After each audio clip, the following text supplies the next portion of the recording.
ஜெய் சாய்ராம். ஜெய் குரு தேவதத்தா. குருர் பிரம்மா குருர் விஷ்ணுகு குருர் தேவோ மகேஸ்வரஹா. குரு சாட்சாத் பரபிரம்மா தஸ்மை ஸ்ரீ குரவே நமகா. தியான மூலம் க்ரூர் மூர்த்திஹி, பூஜா மூலம் க்ரூர் பதம், மந்திர மூலம் க்ரூர் வாக்கியம், மோக்ஷ மூலம் க்ரூர் கிருபா. ஓம் ஸ்ரீ சுவாமி சமர்த்த. பேசும் தெய்வம் அக்கல்கோட் மகராஜ் அருளாட்சி. அத்தியாயம் 20. சரஸ்வதி சோனாரின். ஸ்ரீ சமர்த்தரின் அன்புக்கு பாத்திரமான சரஸ்வதி சோனாரின் என்ற பக்தை அக்கல்கோட்டில் சதா ஜனாபாயின் அபங்கங்களை பாடிக்கொண்டே பக்தி பெருக்கில் கண்களில் ஆனந்த கண்ணீருடன் சுற்றி கொண்டிருப்பாள். பிச்சை எடுத்து உண்ணும் அவளுடன் நிறைய நாய்களும் இருக்கும். தமக்கு கிடைப்பதில் அவைகளுக்கும் அளித்து இறை அன்பிலும் ஸ்ரீ சமர்த்தரின் பக்தியிலும் வாழ்ந்து வந்தாள். சில நேரங்களில் சுவாமி மிகவும் கோபத்துடன் நரசிம்ம அவதாரத்தைப் போல சீறிக்கொண்டே இருப்பார்.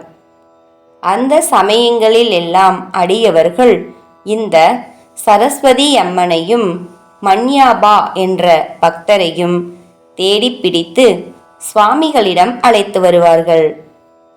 அவர்கள் இருவரும் ஞானோபா துகாராம் என்றும் இனிய பஜனை பாடல்களை பாடியும் ஆடியும் சுவாமிகளை மகிழ்விப்பார்கள். அவற்றை கேட்ட சமர்த்தர் வயிறு குலுங்க, அதாவது அவர் அமர்ந்திருக்கும் பலகையும் ஆடும் அளவுக்கு மகிழ்ச்சி பொங்க சிரித்து அவர்களை ஆசீர்வதித்து அனுப்புவார். நரசோபா வாடியில் இருந்து ஒரு சமயம் சில பக்தர்கள் ஸ்ரீ சுவாமி தரிசனத்திற்கு வந்திருந்த போது அவர்கள் சமர்த்தரை பார்த்து தாங்கள் யார் என்று அன்புடன் கேட்கவும், உடனே அருகில் இருந்த சரஸ்வதி அவர்களிடம் மூலபுருஷன், ஆலமரம், தத்த நகரம் என்று பதிலளித்தார். வடபத்ர சாயி, அதாவது ஆளிலையில் படுத்துறங்கும் ஸ்ரீகிருஷ்ணன் என்றாகிய அந்த ஆதி மூலனே தற்போது தத்தாவதாரியாக வந்துள்ளார் என்றும் விளக்கினார். வெளிப்பார்வைக்கு பிச்சைக்காரியாக தோற்றம் அளித்தாலும் பெரிய ஞானியாக இருந்த சரஸ்வதி சோனாரின் மீது சுவாமிகள் அனுகிரகம் செய்ததில் ஆச்சரியம் ஏதும் இல்லையே.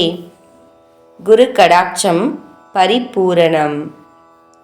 ஜெய் சாய்ராம். ஜெய் குரு தேவதத்தா.